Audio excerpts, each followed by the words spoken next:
कबूतरों की मज़ीद वीडियो देखने के लिए हमारे YouTube चैनल को सब्सक्राइब करें और बेल आइकॉन पर क्लिक करना ना भूलें। शुक्रिया।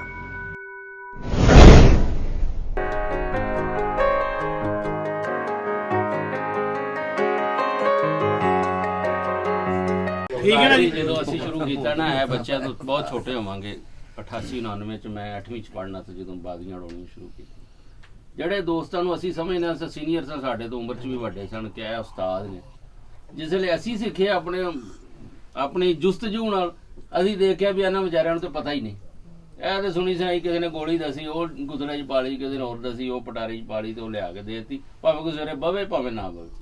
ਠੀਕ ਹੈ, ਜਿੰਨੀ ਦੇਰ ਤੱਕ ਅਸੀਂ ਆਪ ਨਾ ਸਿੱਖਾਂਗੇ ਉਨੀ ਦੇਰ ਤੱਕ ਨਹੀਂ ਹੋ। ਤੁਸੀਂ ਸਾਨੂੰ ਇਲਮ ਦੱਸੀ ਜਾਓ, ਸਾਡਾ ਜ਼ੇਨ ਹੀ ਨਾ ਹੋਏਗਾ ਸਿੱਖਣ ਤੇ ਅਸੀਂ ਕਿਵੇਂ ਸਿੱਖ ਸਕਦੇ? ਮੈਂ ਉਹਦੀ ਗੱਲ ਕਰਦਾ ਪਿਆ ਕੋਈ, ਲੇਕਿਨ ਕੋਈ ਦੱਸੇ ਵੀ ਤੇ ਸਹੀ। ਹੁਣ ਤੁਸੀਂ ਉਹ ਐਡਾ ਵੱਡਾ ਕਬੂਤਰ ਕੱਢ ਕੇ ਲੈ ਆਉਂਦੇ ਨੇ, ਫਿਰ ਰੋਣ ਪਿੱਟੇ ਪਾ ਦਿੰਦੇ ਨੇ ਕਿ ਬਾਬਾ ਸਿਕੰਦਰ ਸਾਡੇ ਮਗਰ ਚੜ ਜਾਂਦਾ। ਉਹ ਖੁਦਾ ਦੇ ਬੰਦੇ ਹੋ, ਅੱਲਾ ਦੇ ਬੰਦੇ ਹੋ, ਕੀ ਹੋ ਗਿਆ ਤੁਹਾਨੂੰ ਕਿ ਮਰਨਾ ਭੁੱਲ ਗਏ ਹੋ? ਮਰਨਾ ਨਹੀਂ ਹੈ, ਟੋਏ 'ਚ ਪੈਣਾ ਤੁਸੀਂ ਵੀ। ਸਹੀ ਬਾਤ, ਠੀਕ ਹੈ ਨਾ। ਦੇਖੋ ਜੀ, ਗੋਰਾ ਸਾਡੇ ਕੋਲ ਜ਼ਿਆਦਾ ਪਰਫੈਕਟ ਕਿਉਂ ਹੈਗਾ? ਸਭ ਤੋਂ ਪਹਿਲੀ ਗੱਲ ਉਹਨਾਂ 'ਚ ਝੂਠ ਕੋਈ ਨਹੀਂ। ਸਾਨੂੰ ਜਿਹੜੇ ਸੋਟੇ ਪੈਂਦੇ ਨੇ, ਸਾਨੂੰ ਝੂਠ ਤੇ ਹੀ ਪੈਂਦੇ ਨੇ। ਸਾਡੀ ਅੱਖ ਖੁੱਲਦੀ ਹੈ, ਸਭ ਤੋਂ ਪਹਿਲੇ ਅਸੀਂ ਮੈਸੇਜ ਦੇਖਣੇ ਤੇ ਚਾਰ ਬੰਦੇ ਨੂੰ ਮੈਸੇਜ ਕਰਨੇ, ਉਹ ਅਸੀਂ ਇੰਝ ਹੋ ਗਿਆ ਤੇ ਇੰਝ ਹੋ ਗਿਆ, ਤਾਂ ਸਾਰੇ ਝੂਠ ਸਟਾਰਟ। ਅੱਖ ਖੁੱਲਦੇ ਝੂਠ, ਅੱਖ ਬੰਦ ਕਰਦੇ ਦਿਗਰ ਝੂਠ। ਠੀਕ ਹੈ ਨਾ ਜੀ। ਸ਼ੌਕ ਦੇ ਵਿੱਚ ਸਾਡੀ ਬਦਨਸੀਬੀ ਇਹ ਹੈਗੀ ਏ ਕਿ ਕੋਈ ਵੀ ਜਿਹੜਾ ਹੈਗਾ ਨਾ ਮੁਖਲਸ ਹੋ ਕੇ ਸਾਹਮਣੇ ਆਉਂਦਾ ਹੀ ਨਹੀਂ। ਜਿਹੜਾ ਕੋਈ ਮੁਖਲਸ ਹੋ ਕੇ ਸਾਹਮਣੇ ਸਾਨੂੰ ਲੱਗਦਾ ਮੁਖਲਸ ਹੋ ਕੇ ਦੱਸ ਰਿਹਾ, ਪਿੱਛੇ ਉਹ 2 ਲੱਖ ਰੁਪਏ ਦੇ, 5 ਲੱਖ ਰੁਪਏ ਦੇ, 10 ਲੱਖ ਰੁਪਏ ਦੀ ਉਹਨੇ ਆਮਦਨੀ ਲਾਈ ਹੈ, ਕਬੂਤਰ ਵੇਚਣ ਦਾ ਉਹਨੇ ਜ਼ਰੀਆ ਬਣਾਇਆ ਹੈ। ਠੀਕ ਹੈ ਜੀ। ਉਹਨੇ ਇੱਕ ਡਗਰ ਲੋਕਾਂ ਨੂੰ ਦਿਖਾ ਕੇ ਉਸੇ ਡਗਰ ਤੇ ਲਾ ਦੇਣਾ, ਤੇ ਫਿਰ ਉਹਦੇ ਬਾਅਦ ਉਹਨੇ ਕਹਿਣਾ ਬਿਸਮਿਲ੍ਲਾ ਆ ਜਾਓ। ਇਹ ਵਾਲਾ ਤੇ ਬੱਚਾ ਮੈਂ ਤੇ ਦਿੱਤਾ ਹੀ ਕਿਸੇ ਨੂੰ ਨਹੀਂ, ਇਹ ਵਾਲਾ ਕਬੂਤਰ ਮੈਂ ਦਿੰਦਾ ਹੀ ਨਹੀਂ। ਤੇ ਜਿਹੜੀ ਮੈਂ ਤੁਹਾਨੂੰ ਪਰਖ ਦੱਸੀ ਹੈ, ਦੇਖੋ ਜੀ ਇਹਦੇ ਪਰਖ ਪੁਆਇੰਟ ਉਹ ਪੂਰੇ ਹੈਗੇ ਨੇ। ਠੀਕ ਹੈ ਜੀ। ਮੈਂ ਜਿਹੜਾ ਕਬੂਤਰ ਤੁਹਾਨੂੰ ਦਿਖਾਣਾ, ਜਿਹੜਾ ਦੁਬਈ ਦਾ ਉੱਡਿਆ ਕਬੂਤਰ ਹੁੰਦਾ ਹੈ, ਜਿਹੜੇ ਦੁਬਈ ਦੇ ਵਿੱਚ ਚੈਂਪੀਅਨਸ਼ਿਪ ਜਿੱਤੀ ਹੁੰਦੀ ਹੈ, ਜਿਹੜਾ ਮੈਂ 10-20 ਲੱਖ ਰੁਪਏ ਦਾ ਕਬੂਤਰ ਜੋੜਾ ਖਰੀਦਿਆ ਹੈ ਪਾਕਿਸਤਾਨੀ, ਉਹ ਕਬੂਤਰ ਕੱਢ ਕੇ ਦਿਖਾ ਰਹੇ ਨੇ ਕਿ ਚੈੱਕ ਕਰ ਲਓ, ਇਹਨੂੰ ਦੇਖ ਲਓ ਭਾਈ, ਇਹ ਤੇ ਇਸ ਤਰ੍ਹਾਂ ਦਾ ਹੈਗਾ। ਅੱਛਾ, ਅਗਰ ਨਸਲਾਂ ਦੀ ਕੋਈ ਮਮਾਨਕਤ ਨਹੀਂ ਗੀ, ਉਹ ਫੈਸਲਾਬਾਦ ਵਾਲਾ ਵੀ ਉੱਡੇਗਾ, ਨਸਲ ਉੱਡਦੀ, ਉਹ ਲੋਰੀ ਵੀ ਉੱਡੇਗਾ। ਲੇਕਿਨ ਸਾਨੂੰ ਤੇ ਪਹਿਲੇ ਪੰਗੇ 'ਚ ਪਾਈ ਰੱਖਿਆ, ਤੁਸੀਂ ਕਲਸਰਾ ਕਲਦੂਮਾ ਲੈਤਾ, ਤੇਰਾ ਖਾਨਾ ਖਰਾਬ ਹੋ ਜੇ, ਤੂੰ ਇਹਨੇ ਸਿਆਲਕੋਟੀ ਲਾਤੀ ਹੈ, तेरा तो खाना खराब हो गया, ये तो क्रास जोड़ा लाता है, दे दे यार, रख लेते हैं पीछे। ठीक है जी, हमारा कर देते हैं खाना खराब। मैं साहब इस्तात हूँ, साहब हैसियत हूँ, अल्हम्दुलिल्लाह। अल्लाह का मेरे पर बहुत ज़्यादा जितनी इस काबिल मैं नहीं था। ठीक है जी।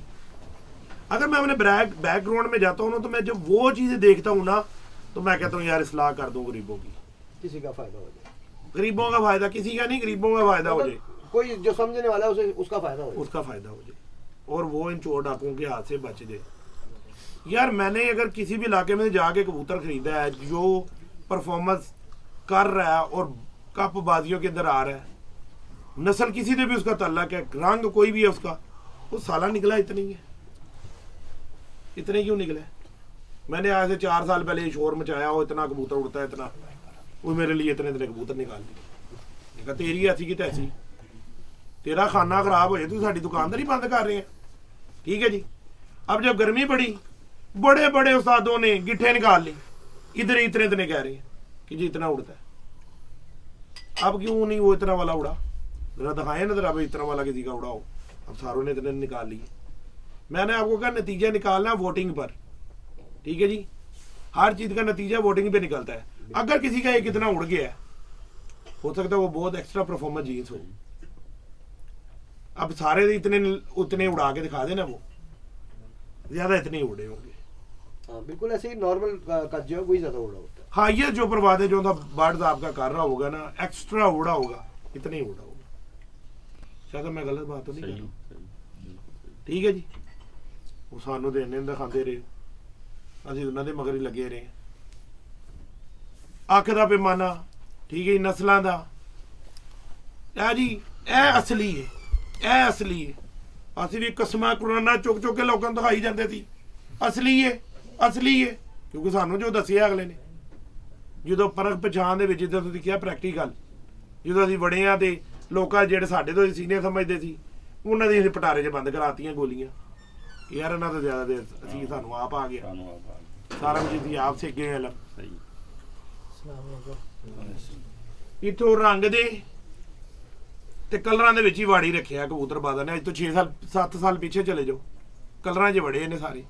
ਇਹ ਹੁੰਦੇ ਵਾਲਾ ਹੁੰਦੇ ਅੱਬੇ ਵਾਲਾ ਹੁੰਦੇ ਚਾਚੇ ਵਾਲਾ, ਇਦੋਂ ਤੇ ਗੱਲ ਹੀ ਥੱਲੇ ਨਹੀਂ ਗਈ। ਅੱਜ ਵੀ ਉੱਥੇ ਹੀ ਹੈ ਜੀ ਕੰਮ। ਠੀਕ ਹੈ, ਨਹੀਂ ਹੁਣ ਕੰਮ ਸ਼ੋਰ ਇਨਸ਼ਾਅੱਲਾ ਆਂਦਾ ਜਾ ਰਿਹਾ, ਹੁਣ ਸ਼ੋਰ ਆਂਦਾ ਜਾ ਰਿਹਾ। ਹੁਣ ਇਹਦਾ ਬੱਚਾ ਵੀ ਦੜਬੀ 'ਚ ਵੜਦਾ ਨਾ, 200 ਰੁਪਏ ਦਾ ਕਬੂਤਰ ਲੈਂਦਾ ਹੈ, ਉਹ ਪਹਿਲੇ ਜਾ ਕੇ ਉਹਦਾ ਜੋੜ ਦੱਸਦਾ ਹੈ, ਤੁਸੀਂ ਦੱਸੋ ਜਾਂ ਨਾ ਦੱਸੋ। ਆਹੋ, ਉਹ ਪਹਿਲੇ ਜੋੜ ਦੇਖਦਾ, ਕਹਿੰਦਾ ਨਹੀਂ ਬਾਬਾ ਸਿਕੰਦਰ ਦੇ ਕਹਿੰਦਾ ਜੋੜ ਬੰਦਾ ਲੱਗੇਗਾ, ਕਹਿੰਦਾ ਜੋੜ ਖੁੱਲਾ ਐ ਮੈਂ ਕੋ ਨਹੀਂ ਲੈਣਾ।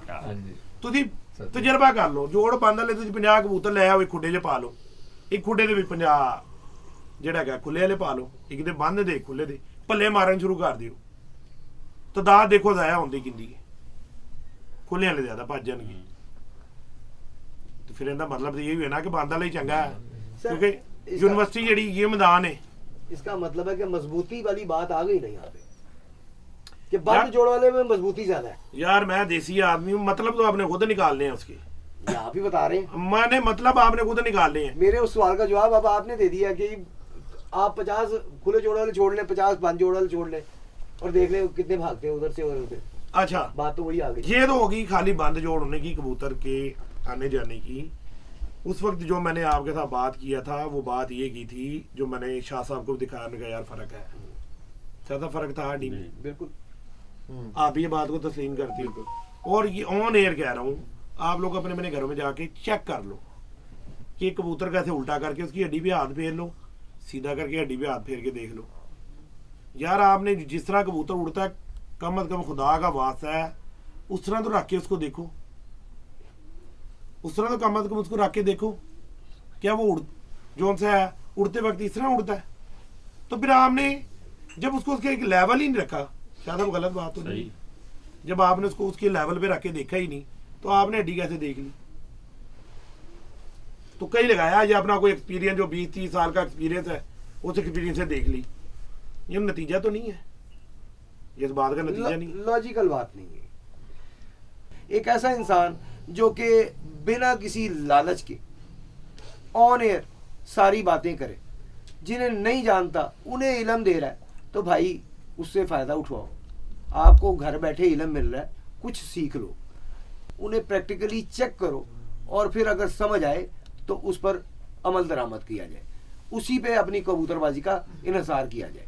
ये आपके फ़ायदे के लिए हमारी हमेशा कोशिश रही है कि कहीं से भी कुछ भी इल्म मिलता है, कोई काम की बात मिलती है, वो आप तक पहुँचाएँ। बहरहाल हम नेक्स्ट भी कोशिश करेंगे जब भी अब ये आएँ, क्योंकि अब तो कल में भी या परसों ये जा रहे हैं एक आधे दिन में, तो नेक्स्ट जब भी आएंगे फिर हम इंशाल्लाह गपशप करेंगे। आप अपने सवालों का सिलसिला जारी रखिएगा, हम लिखते जाएंगे, जब नेक्स्ट आएंगे फिर वो सवाल लेकर हम इनके सामने आ जाएंगे। उस्ताद जी एक सवाल आया था, मैंने टीज़र छोड़ा था और टीज़र में बताया था कि हम आपके घर इस वक्त मौजूद हैं और एक आध दिन में हम वीडियो रिलीज़ करेंगे।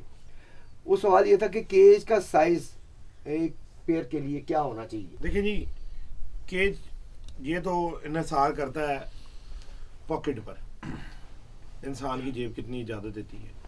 अब रखने वाला तो एक कमरे में भी एक पेयर रखा हुआ है, ठीक है जी। अगर आप केज बर्ड करते हैं, केज को केज के अंदर बंद करते हैं एक बर्ड्स को ना, तो उसका जो मैक्सिमम आप साइज रखें ना, 2 फुट गहरा कर लें आप उसको, 2.5 फुट लंबा और कम से कम 2 फुट ऊंचा। यानी कि इस तरह चौड़ाई में 2.5 फुट, गहराई में 2 फुट और हाइट में 1.5 फुट, ऐसी 1.5 से 2 फुट नहीं, 1.5 से 2 फुट, 2 बाई 2, अच्छा 2 बाई 2.5 कर लें, ठीक हो गया, ताकि कबूतर उसके अंदर इजीली थोड़ी सी अपने पर फड़ा सके। नाज़रीन, उस्ताद बाबा सिकंदर के शागिर्दों ने काफ़ी दोस्त आए हुए हैं, ये शागिर्द होंगे उसे हम कवर करेंगे और ताकि सनद रहे कि ये जो अशखास हैं वो उस्ताद बाबा सिकंदर के शागिर्द हो चुके हैं। आइए जी,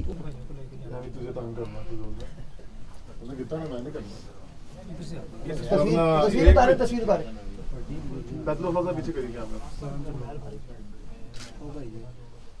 चलो ये अल्लाह स्पोर्ट हो जाओ, पढ़ो भी। अदील साहब मजांग लाहौर से, ये भी शागिर्द हो रहे हैं उस्ताद बाबा सिकंदर के। चल भाई पीछे भाई पीछे हो गया नहीं हाथ पीछे मजाक लाहौर से आतिफ साहब भी शकील हो रहे हैं जी उस्ताद बाबा सिकंदर के। इमरान खान छोटियां तो शुरू हाँ जी यार अपना उस्ताद जी हल्लूकी से रहमान साहब भी उस्ताद बाबा सिकंदर साहब के शकील हो रहे हैं जी। उधर तस्वीर देखो।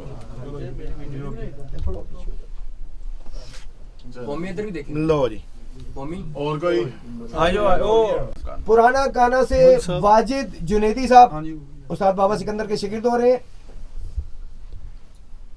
इधर देख के भाई चलो चलो जी जुनेदी साहब। चूंगी अमर सदू से वहीद साहब उस्ताद बाबा सिकंदर के शकील होते हुए। इजाजत दे चलो मुबारक हो। चलो और भाई कोई रह तो नहीं गया जिसका मैं चूंगी अमर सदू से मोहम्मद उमर साहब। चलो वकास भाई बाबा जी तो देख चलो जी बस जी हो रहा जी नाज़रीन, आज का प्रोग्राम बड़ा नॉलेजेबल प्रोग्राम छोटा सा किया हमने, लेकिन क्योंकि हम 2 बजे के बैठे हैं और सही बात यह है कि 7 बजे सुस्ती सी आ गई है, अब उस जोश से बात भी नहीं की जा रही।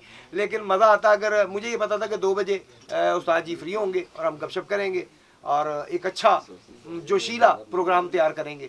लेकिन जोशीला तो नहीं, लेकिन नॉलेजेबल ज़रूर था आज का प्रोग्राम। उम्मीद है आज का प्रोग्राम आपको पसंद आया। अगर पसंद आए लाइक करें, शेयर करें और कमेंट लाजमी किया करें ताकि हमें पता चले कि आप मज़ीद आगे किस तरह की वीडियो चाहते हैं। और सब्सक्राइब जिन दोस्तों ने अभी तक नहीं किया उनसे रिक्वेस्ट है काइंडली सब्सक्राइब जरूर करें ताकि इस तरह की नॉलेजेबल वीडियोस हम आप तक पहुंचाते रहें। आप सबका बहुत बहुत शुक्रिया, अपना बहुत सा ख्याल रखिएगा, इस चैनल का भी। अल्लाह हाफिज़।